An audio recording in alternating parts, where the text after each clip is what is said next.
नमस्कार, हमारे चैनल आपका खबरी लाल पर आपका स्वागत है। नक्सल समस्या झारखंड की एक बहुत बड़ी समस्या है।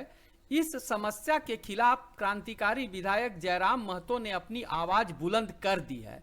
आइए पहले सुनते हैं जयराम ने विधानसभा में जो कहा, उसके कुछ प्रमुख अंश, फिर इस पर विस्तार से चर्चा करेंगे। सदन के सरकार के एक वरिष्ठ विधायक ने नक्सलियों पर बात किया था और मैं सहमत भी हूं। इसमें पूर्व की सरकार और वर्तमान की सरकार दोनों का योगदान है कि आज नक्सली गतिविधियां इस राज्य में कम हुई है।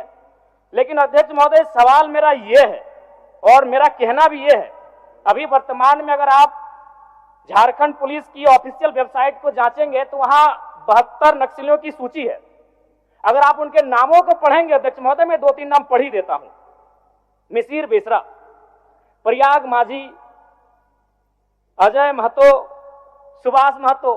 जब इन लिस्टों को पढ़ेंगे ना अध्यक्ष महोदय, तो आप 1970 के दौर को भी थोड़ा कंपेयर करेंगे कि जब उस समय झारखंड आंदोलन, अलग राज्य की जो लड़ाई थी, और उस समय जिन लोगों, जिन कौम का जान गया था, आज वे लोग नक्सली के रूप में उनका जान जा रहे हैं अध्यक्ष महोदय। 72 में हमको लगता है कि 50 आदिवासी नक्सली है अध्यक्ष महोदय। मेरा कहना यह है, ये राज्य आदिवासियों का, जंगल आदिवासियों का, दलमा का पहाड़ आदिवासियों का, पारसनाथ का पहाड़ आदिवासियों का, लुगु बाबा का पहाड़ आदिवासियों का, और नक्सली भी आदिवासी अध्यक्ष महोदय। खामियां कहां रही?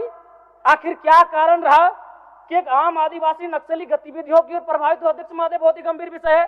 जब से जयराम ने विधानसभा में नक्सलियों की बात की है, तब से नक्सलियों के आतंक के बल पर चुनाव जीतने वाले लोगों में हड़कंप मच गया है कि अगर नक्सली नहीं रहे तो उनकी जीत कैसे होगी। सरकार नक्सली गतिविधियों पर लगाम लगाने का दावा करती है।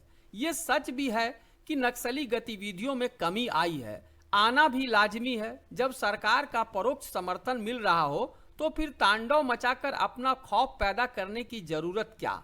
यहाँ गौरतलब है कि झारखंड की 23 ऐसी विधानसभा सीटें हैं जिन पर नक्सलियों का जबरदस्त प्रभाव है। इन इलाकों से कौन विधायक बनेगा या नहीं बनेगा, ये आज भी नक्सली संगठन ही तय करते हैं। जब कभी कोई ऐसा प्रत्याशी जो उस इलाके से नक्सलियों का सहारा लेकर जीतने वालों को टक्कर देने की स्थिति में होता है, उसे नक्सलियों के माध्यम से डराया धमकाया जाता है। विगत विधानसभा चुनाव में टुंडी से जेएलकेएम प्रत्याशी मोतीलाल महतो के साथ हुई घटना इसका प्रत्यक्ष प्रमाण है। टुंडी से डुंगरी से कौन टुंडी काहे लड़िएगा? नहीं जाइएगा, आप अपना जगह लड़िएगा, अपने लड़िएगा टुंडी से। टुंडी अपने जाइएगा। अरे क्षतिग्रस्त चाहते हैं तो मत जाइएगा, बस यही है। आप नॉमिनेशन नहीं कीजिएगा, बस पार्टी नहीं बनेगा, पार्टी आपका इसी तरह रहेगा। गेट लॉक मत कीजिए।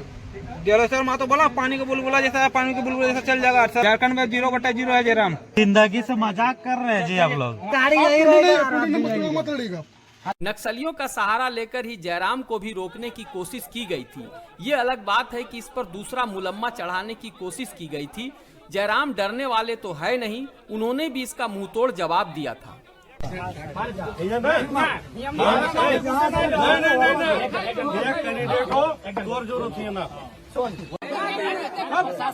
गलत परंपरा हो, रंगबाजी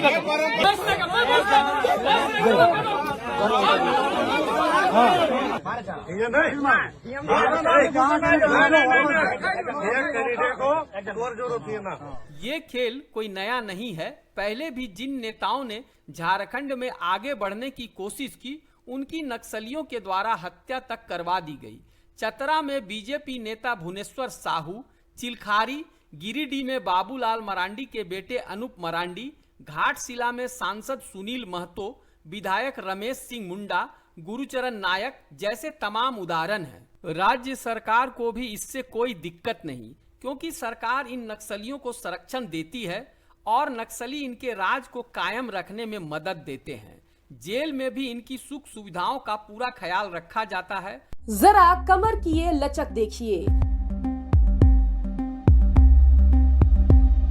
ऐसा गर्दा डांस आपने कभी देखा है क्या? अब देखिए कैसे ये लड़का दुपट्टा डालकर लड़की बन गया है। लड़की बने लड़के और उसके दोस्त का ये कपल डांस भी देखिए।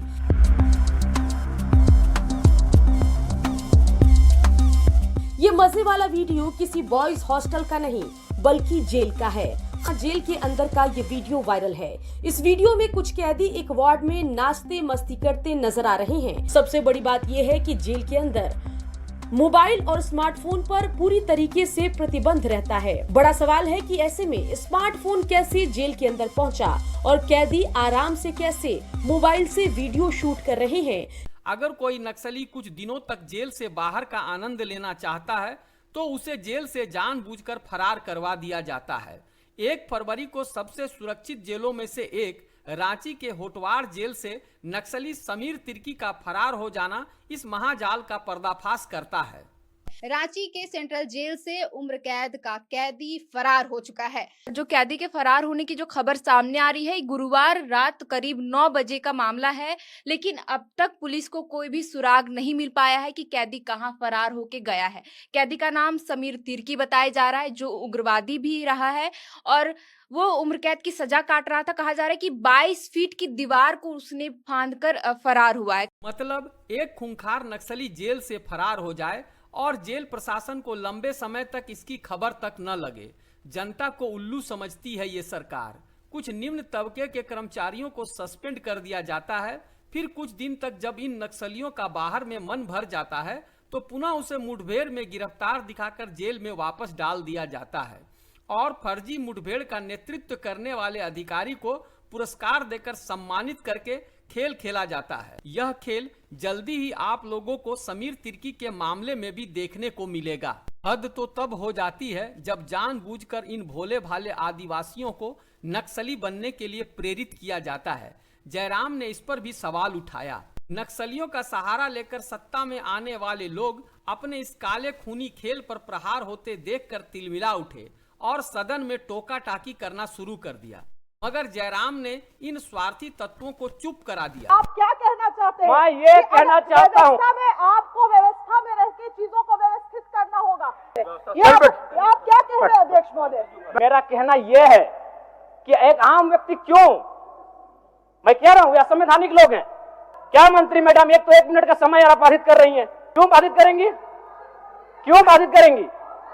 आप मंत्री हैं, आपको बीच में रोकने का अधिकार नहीं है मंत्री मैडम। आप रोकने का अधिकार नहीं है। गलतियों को स्वीकार कीजिए, विफलताओं को स्वीकार कीजिए। चलिए हो गया, विफलताओं को स्वीकार कीजिए मंत्री मैडम। जयराम की बातें इतनी सटीक थी कि विधानसभा में उपस्थित अन्य दलों के नेताओं ने भी जयराम का समर्थन किया। जयराम ने भी उनका धन्यवाद किया। साथ ही समर्थन करने वाले और विरोध करने वालों की उम्र और समझ की ओर इशारा भी कर दिया।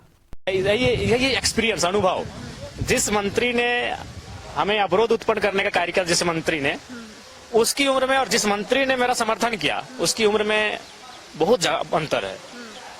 मेरा समर्थन किया वो वित्त मंत्री महोदय, जो इस राज्य के काबिल मंत्री के रूप में उनके व्यवहार से, उनकी वाक्य शैली से लगेगा कि हाँ बहुत निपुण व्यक्ति हैं। और उन्होंने 1980 में पहली बार विधानसभा में दस्तक दी थी। उस समय जिस मंत्री ने मेरा विरोध किया उनका जन्म नहीं हुआ था, सिंपल जान लीजिए।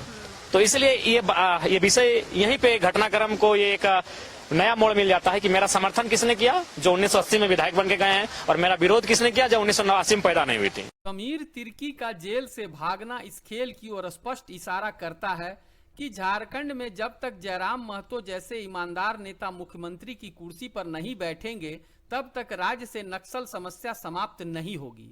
आपका क्या मानना है कि जयराम ने नक्सल समस्या को लेकर जो सवाल उठाए हैं वो सही है और जयराम ही अगला मुख्यमंत्री बनना चाहिए? अगर आप भी झारखंड से प्यार करते हैं और जयराम जैसे स्वच्छ छवि वाले क्रांतिकारी नेता को झारखंड का अगला मुख्यमंत्री देखना चाहते हैं तो तुरंत अपनी आवाज उठाएं, कमेंट में अपनी राय दें, ताकि नक्सलियों का सहारा लेकर सत्ता में आई निकम्मी सरकार को उखाड़ फेंका जा सके। साथ ही हमारे चैनल आपका खबरी लाल को सब्सक्राइब करना न भूले और बेल आइकन जरूर दबा लें ताकि इसी तरह के बेबाक विश्लेषण आप तक पहुंचती रहे।